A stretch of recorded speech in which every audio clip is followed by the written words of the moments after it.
Ito po ay mutya ng baging or binhi ng baging. At makikita nyo dyan yung mga gabay. Yan yung klarong klaro yung gabay niya dito. Ayan, yan yung gabay niya.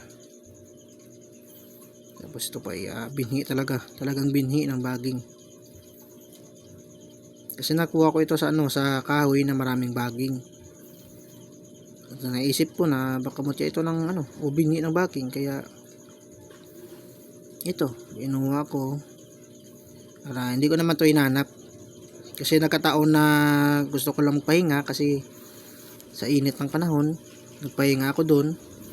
At nabigla ako bakit lumingon yung aking ulo sa left side ko. Biglang napalingon kahit hindi ko naman gusto.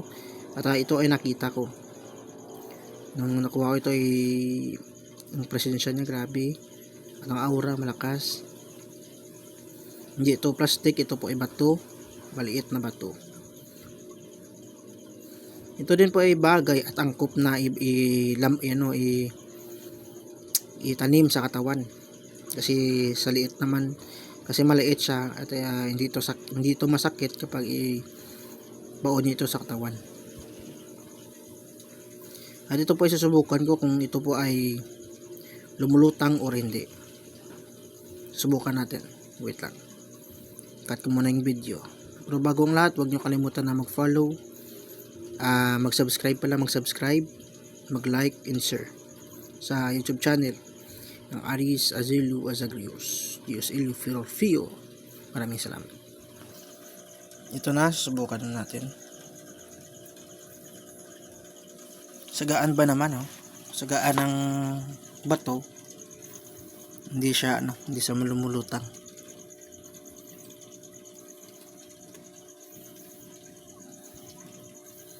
Ito po subukan sa ito.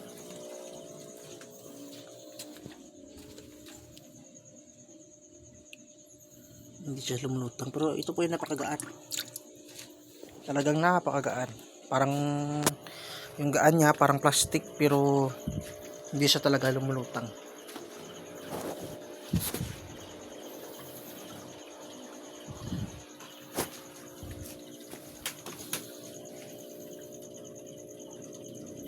Kung gusto niyo ng mga ganitong video, huwag niyo kalimutan na mag-subscribe, like at mag-comment. At kung gusto niyo itong mutya, kung gusto niyo, kaya ko itong